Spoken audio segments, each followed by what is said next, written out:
Okay, so hello everyone, and welcome to this week's video lecture. So this one is the content that we were going to have delivered tomorrow, Wednesday the 28th of November.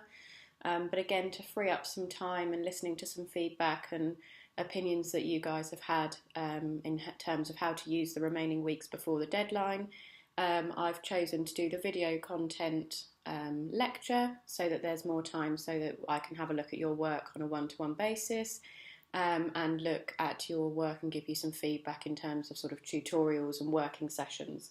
So that's what we're going to be doing tomorrow. So I expect to see you all in attendance tomorrow with your essays and sort of showing me your progress to date and asking any questions that you may have about how you're going to complete your essay, hoping that you're now at a stage where you're starting to round it up with that deadline suddenly in quite close proximity to us. So this lecture is about celebrity and collaborations, and I'm also going to talk a little bit about shows and events, okay, obviously with particular focus on the fashion industry. So these are areas again that may be more relevant to some of your brands than others. So certain brands, I'm sure we can all think of a few that use celebrity faces. You see celebrities that kind of endorse certain brands, but also collaborations. So there are brands out there, and I know there's a few of you that have spoken about collaborations in your essays. So as I say, certain brands do this much more readily than other brands, but it is still worth you all understanding these areas of the industry. So this is a really interesting question, I think, for us all to think about. Are you easily swayed by a celebrity or an influencer?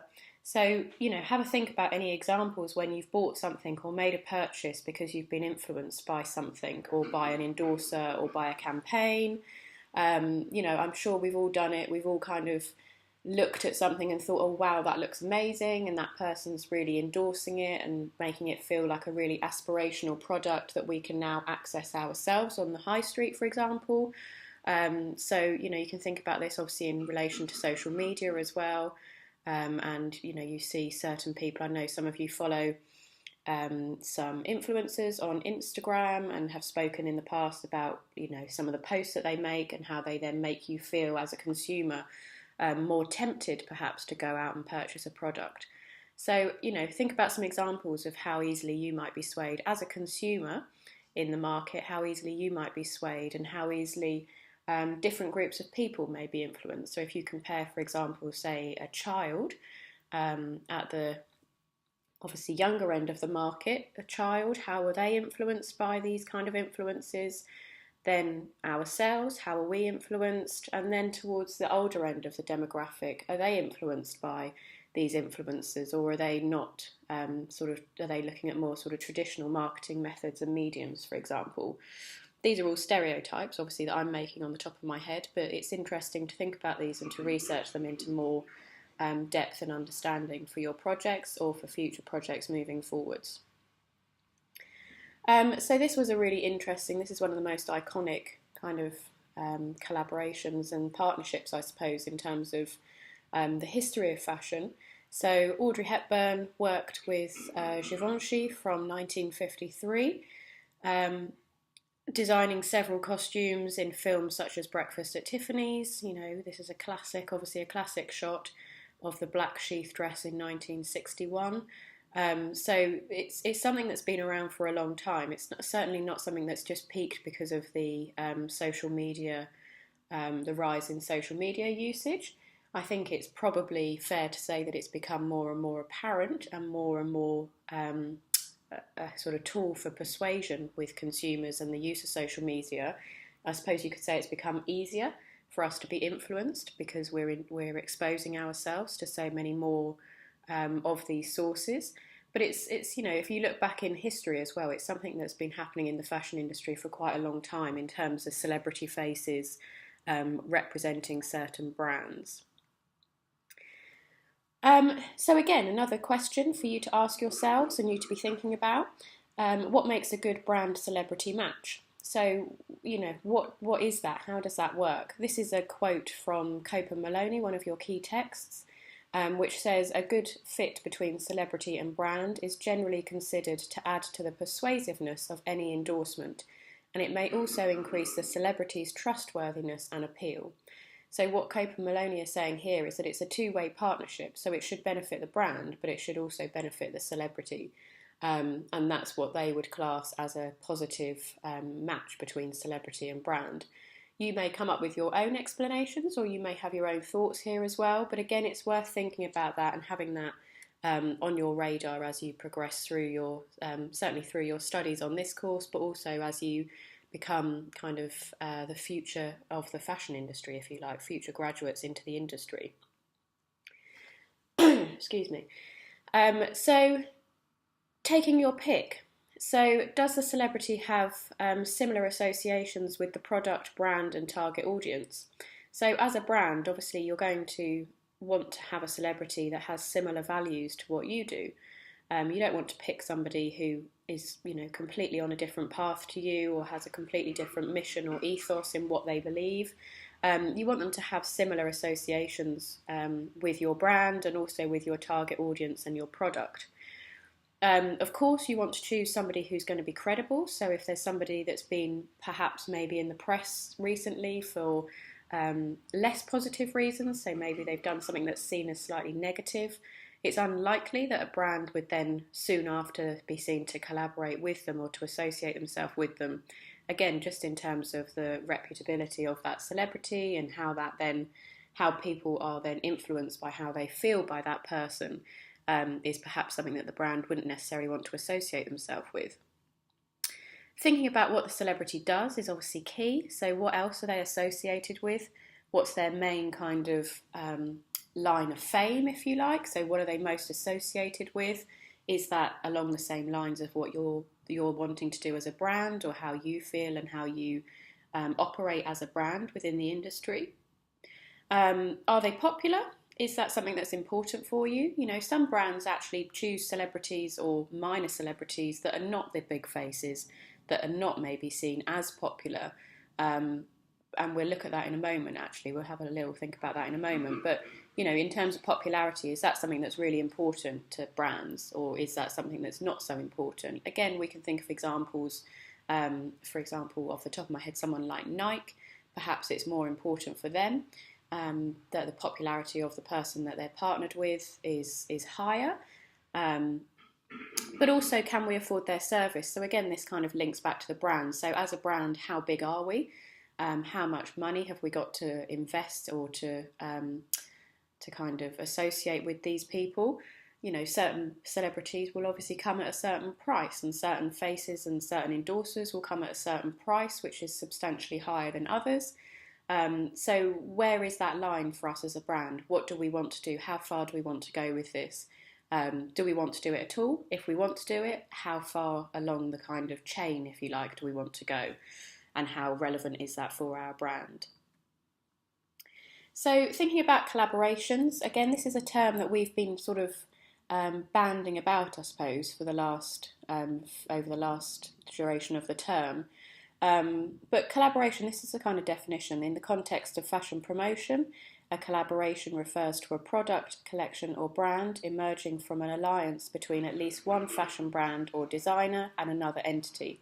So that's obviously a simple definition of what it is. It's a partnership, I suppose. It's a kind of link up. Sometimes they're called link ups.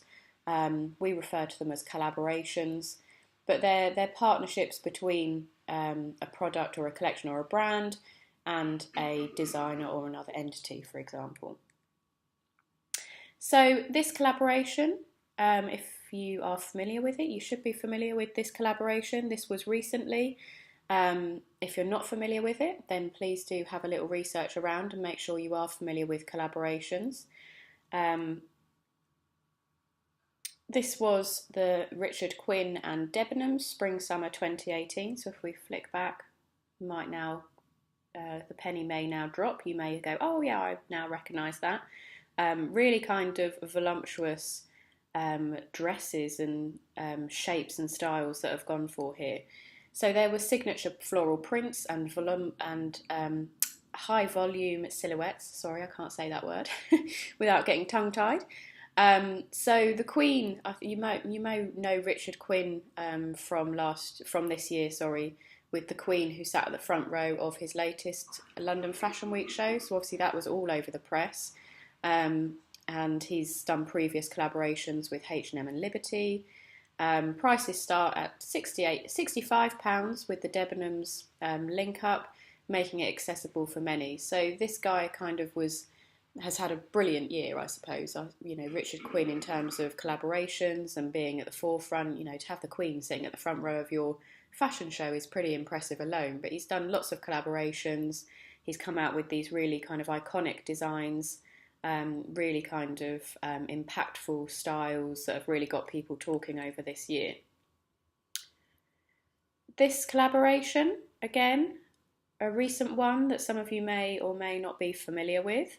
So, interesting with this one, before we flick on to who the campaign is, it's interesting to think about who the main person in this is. Is it the lady with quite a stern looking face? You've got this kind of horse or pony that's kind of coming in from the side.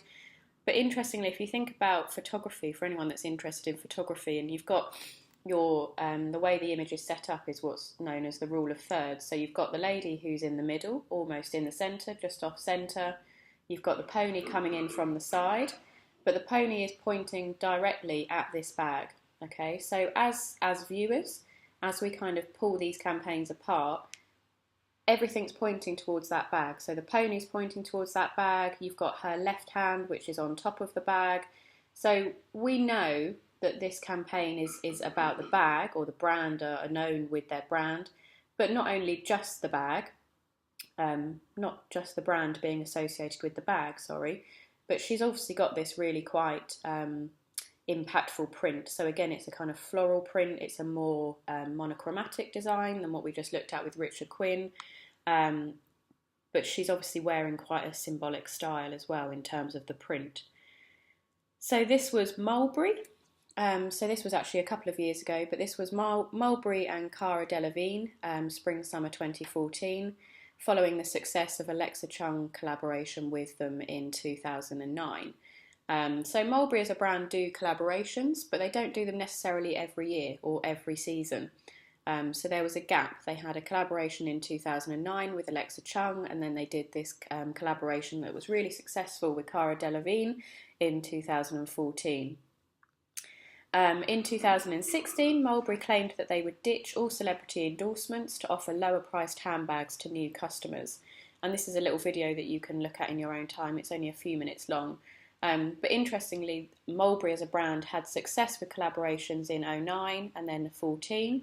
But a couple of years later, they said, actually, we've collaborated with these big famous faces that are really kind of at the peak of their careers in the years that we've collaborated with them.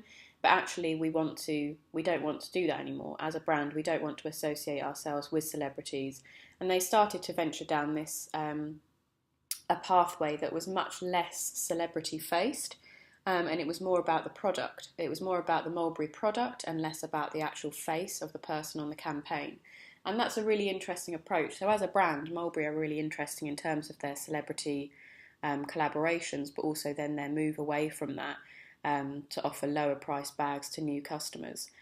So they decided that actually perhaps by partnering with these high celebrity brands, obviously then the price tag of the product then goes up because you've got the association of the name of the person. So therefore you're offering product at a higher price, which they, in their opinion, then alienated a certain group of consumers that as a brand they decided actually wasn't the most savvy move for them. So they sort of did the opposite of that, if you like. So again, some collaborations that have sort of happened over the last few years, some of them more recently than others. And you can see, you've got certain brands popping up on there more often than others. So H&M, for example, are constantly collaborating, or they always seem to be collaborating with somebody or someone. And then you've got other brands. Obviously, I'm focusing more on the high street here, but, make sure you're aware of these collaborations. Make sure you're keeping your eyes and your ears open to what's going on in the industry. Think about when the collaboration is, how successful do you feel they were and why. So if it's something that you're not familiar with and you haven't thought about collaborations, maybe you could have a little bit of a look at some of these in your own free time. But obviously, of course, think about it from your brand's perspective. So as a brand, do your brand that you're writing your essay on, do they collaborate? How often do they collaborate? What kind of collaborations do they do? What success have they had from them? Have they ever done a campaign or a collaboration and it's really fallen flat on its face and it's not worked? If so, why has it not worked? Or have they ever planned to do something and then the person that they were going to collaborate with did something that wasn't seen as a positive way, so they pulled out at the last minute? So think about the success of these. How did the consumers engage with them? What kind of reaction did consumers give to the collaborations that the brand chose to do? So 3 of the sort of perks, if you like, 3 of the advantages, if you like, of doing a collaboration from a brand's point of view. We've got the first one here is point of entry. So high-end designers can reach younger, less wealthy consumers by pairing with the likes of H&M. So if we look back at some of these collaborations, you've got Matthew Williamson, Versace, Sonia Rykiel, who've all partnershiped with H&M, amongst many others. They're obviously offering product at a high end. So they're designers that offer high-end product at a high price point. By partnering with somebody like H&M, what they can do is target this younger consumer. And as a consumer, we feel like, oh, we're wearing partly designer, although we've not got that extensive price tag that goes with it, but we still feel like we can purchase a little piece of luxury, but at a more accessible and a more affordable price point. So there's obviously advantages for the designer there in terms of getting their name out there to a wider target consumer, but also for the consumer and the brand to make them feel like they're actually part of that as well. It can increase brand awareness and credibility, certainly for smaller designers. So again, if we flick back to our list, somebody like Matthew Williamson or Mary Katranzu are probably not going to be too worried about their kind of reputation. But if you're a smaller designer and you're starting out in your career, for example, if you think about something, I don't know how many of you are familiar with Graduate Fashion Week, which happens every summer time. And the students graduating that year from fashion courses across the UK exhibit their work. Designers exhibit their collections down catwalks. They have collaborations that then come out. So collaborations, you can then purchase product that's associated with Graduate Fashion Week. So young and emerging designers, you can then purchase their products, for example, in high street brands. So it's about getting your name out there, I suppose, as a new designer, potentially when you're just starting out in your career. If you can partner up with a brand that's already got a presence and already got a name and a place in the market, you're obviously at a bit more an advantage than if you try to do it completely by yourself. And it's a good testing ground. So if a designer is thinking about branching out into a new area, it's a good way of testing whether it's going to work before they fully commit to it. So again, a while back, Stella McCartney partnershiped with Gap children's wear back in 2009. She realised it was successful, so she saw there was a demand for it. Everyone went mad for it, everyone loved it, everyone bought into it, it sold out completely. So she knew that she had not necessarily a gap in the market, but she had potential to go into a new market area. A couple of years later, she then launched her own children's wear collection. So she used it as a testing ground to see whether people would be interested in purchasing Stella McCartney children's wear in a safe environment. So she didn't go completely by herself in case it didn't work. She partnered up with Gap. She saw there was a demand for it, and then she did it on her own. This is a very interesting kind of collaboration. Slightly horrible to think about. But does anybody remember this? This was Aesop. With something that they named the post-poo drop, which was quite it got a lot of marketing, shall we say, for obvious reasons. It got its name out there quite a lot. Everybody was talking about this for quite some time because it had a shock factor. Okay, so it's got that element of, really, are people really going to purchase this? From a brand that are not really associated with doing anything like that. They're certainly not a quirky brand. If you don't know them, have a look into them.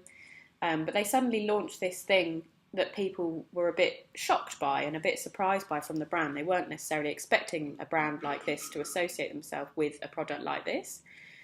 It was released on April Fool's Day back in 2012, so there was a lot of press coverage saying, oh, you know, they've got this brilliant April Fool's, it's, you know, really funny, it's kind of tricked a lot of people, it's pushed a lot of people outside of their comfort zone of what they would associate with the brand. It actually came out that it wasn't actually an April Fool's, so they did this kind of really strange marketing thing where they launched something on April Fool's Day. Everyone thought, oh, okay, it's an April Fool's, that's fine, that makes sense now, I get it. And then a week or so later, I think it was, they then turned around and said, actually, it wasn't an April Fool's, it was actually a serious product that was in our store. And they did actually sell these products in their store. So again, you know, thinking about how consumers perceive us as a brand is really important.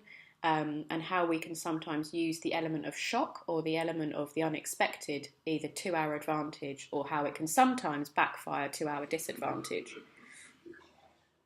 So again, this is a quote that was cited in one of your key texts, which I think is really interesting. So it says, while there will always be a place for the expertly crafted and campaign featured, sorry, let me start that again, that's not what it says. While there will always be a place for the expertly crafted ad campaign featuring beautiful people, some brands are beginning to distance themselves from using celebrities as a default approach to promotion, opting instead for more creative, narrative approaches to their promotional storytelling. So this is what I sort of hinted at earlier on in the presentation, that there is potentially looking like there could be a shift away from brands collaborating with big, well-known celebrity faces, actually stepping away to people that are less commonly known, shall we say, so less big faces, less commonly known names, and opting instead for their product or the creative storytelling narrative to be more at the forefront. So saying, actually, this campaign should be about our product, it shouldn't be about the person featuring in the campaign. It should be mainly about our product and who we are as a brand. So I think that's a really interesting quote from Ruth Marshall Johnson, her kind of perspective of what may happen in the future. So again, do think about what you think the future of collaborations in fashion is. You don't necessarily have to think about an answer straight away, but certainly have this on your radar as you progress through the course. And keep your eyes open. You know, as I say, keep your eyes and your ears alert. What's going on, what are certain brands doing, what does that mean, how does that make other people feel, and how does that influence the overall industry. Okay, so moving on to shows and events. Here we're thinking about obviously fashion shows and fashion related events rather than sort of general events. So it's interesting to think, I know there are a couple of you that have been to fashion shows or worked behind the scenes at certain events before. If you haven't and you're thinking that could be something that could be quite interesting, then do think about that. Do think about when London Fashion Week is, for example, and think about, can you be a backstage helper? Can you help out behind the scenes? Do the university have their own fashion show, or do you know any other institutions that have fashion shows, and can you help the students set up for those? You know, it's all really good experience and good kind of exposure to get yourself involved with these events if you can. So the main objectives of a fashion show. So I've listed some of them here. This is obviously not an exhaustive list. There are other objectives and aims, if you like, but these are some of the main ones. So to generate sales, obviously, of the product, so people are aware that it's there. To exhibit a new collection, so to show people that you've launched a new collection as a designer. To increase your awareness of a brand or a designer. To produce a distinctive and memorable show, so to get people talking about you as a designer, for example. To reassure buyers that the collection will be successful. So at a fashion show, you're likely to have a selection of buyers and people that are looking into partnering with your brand or to take you on as a designer. You need to reassure them that obviously the collection is going to be successful and that it's got real potential to do well in the future. And to attract new interest for further sales. Okay, so these are some of the things that you might be thinking about as a designer or as a brand when you do a fashion show. So catwalks are obviously changing. Okay, so the sort of traditional catwalk is still there, but it's phasing out a little bit, and it's evolving, shall we say. So it's changing, it's getting better, bigger and better, and slightly more conceptual in certain cases. So the internet and social media have led to catwalks being possible, live streamed and immediately available online. So we can think of some examples. So Burberry and Topshop made it possible for collections to be available to buy, pre-order immediately after their catwalk show. So, potentially gone are the days where you go away from a catwalk show, you wait a little bit of time, and then the product comes into the store, and then you can then purchase it. Now you're kind of able to immediately watch a show and then purchase a product pretty much straight after, or pre-order the product straight after the catwalk show. So a celebrity face, is it that important? We've already touched on this a little bit when we looked at collaborations, but in terms of fashion shows in the 90s, a celebrity face was essential for your brand.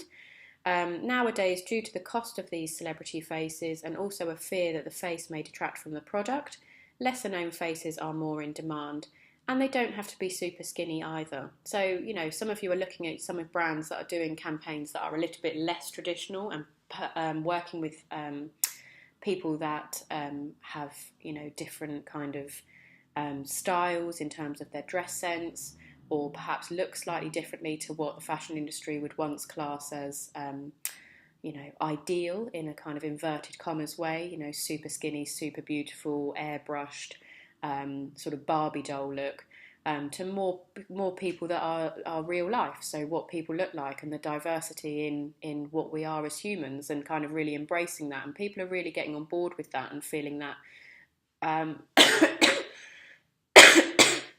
excuse me, feeling that real connection to brands because of that. So again, that's really important to bear in mind. So again, we touched on this. The Queen attended her first catwalk show in 2018 this year, February, sitting next to Anna Wintour at Richard Quinn's first show. She awarded him the Queen Elizabeth II Award for British Design. So this was all over the press. If you didn't see it, then it's slightly worrying and suggests that you don't read your fashion news. But if you didn't see it, then please do make sure you look at that, because that was a really kind of memorable moment in terms of fashion of this year. There she is, obviously, down at the side there, and you can see this kind of really brightly coloured Richard Quinn iconic design style at the front here. Also quite funny, you can see the security guard at the back there.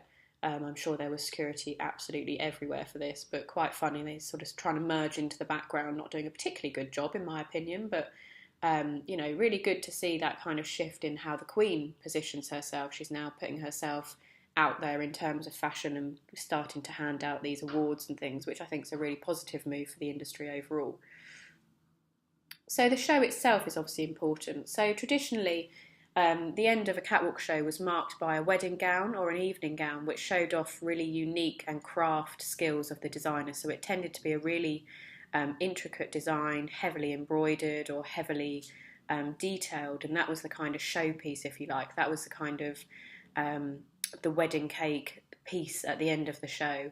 Really kind of beautifully, delicately intricate work.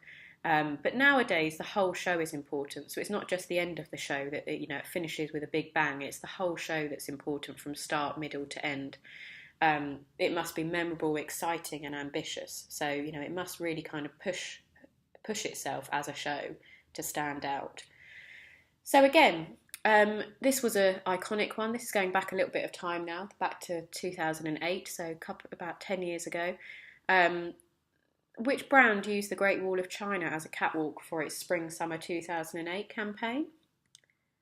Here it is. So it was Fendi. So this is back in 2008. So this is 10 years ago. So if you think about what fashion was like 10 years ago, this was super ambitious. This was super cutting edge. Nowadays, it's probably still slightly on the edge of being great, but it's not as wow. It's, it's a bit more expected now, I suppose. This is the kind of standard that we would see as normal. But they used the Great Wall of China and they had the models coming down. You can see they kind of lit it up and they made it into this really kind of exciting and memorable event for people to be a part of. More recently, so only a few years ago, can anybody think about the designer that used the supermarket aisles for their Autumn-Winter 2014 show? Here it is. Okay, so it was Chanel. Here's a video here. It's actually quite funny. It's quite entertaining. It was quirky to say the least. So they set up this kind of mock shop, this kind of fake supermarket type setup, but they went sort of really ambitious with the design. They didn't kind of make it look cheap or anything. Obviously they're a high-end design, so they weren't going to do that. There was sort of no expense spared. But again, stepping away from what we traditionally associate with a catwalk and putting the models in a different context so that people start to talk about us as a designer or as a brand. So obviously London Fashion Week, Spring Summer 19 was in September, so it was a couple of months ago. Again, I believe a couple of you attended it, either working behind the scenes or attended it just kind of hanging around the area to see what was going on. If you didn't, then did you follow it? Did you follow it on Instagram? Did you follow it on Twitter? Did you follow any of the shows or any of the designers that were kind of on show here? What was your opinion of them? If you didn't, then this is not a part of your essay necessarily, but this is something that you should be doing anyway, is looking at the kind of schedule from the show, thinking about what coverage came from it, what news headlines were generated, advantages and disadvantages of these for the brands and the designers. So, you know, as fashion students, you should constantly be thinking about what's going on in terms of shows and events. If you can't access them and can't go there yourself, then there's, you know, no excuse at all to not still follow them. They're, you know, banded around on social media all the time. So we can follow these shows and we can keep up to date with them just from the coverage and the headlines that they generate, and also the kind of live streaming of certain shows. So this is something that as students we expect you to be doing from now onwards, really, is really following these shows and really kind of understanding who's doing what, what's successful and why. So finally, think about your brand. So what do your brand do in terms of celebrity and collaborations? What could they do better? What do they do in terms of shows and events and catwalk shows? What successes have they had in these areas? So in terms of your essay, you can think about this content in relation to what the brands are doing now, but also what they could do in the future. So in your main body essay, you could be reporting in the advertising and PR section. You could be talking about what they're currently doing, or what successes they've had previously, or non-successes they've had previously. But then in your conclusion, your recommendations, you could be talking about what they could do in the future. What could they do better? What recommendations would you have for them as a brand? Perhaps in line with their competitors, or perhaps in line with what the market is generally doing. Okay, so hopefully that gives you a few ideas of some areas to think about, and we can again discuss it in the lecture tomorrow. Sorry, not the lecture tomorrow, the open working session tomorrow. And I will also be reading some of your essays and proofreading and checking them, and you can ask any questions that you may have. But hopefully this has given you some guidance in some more areas that you could focus on for your essay.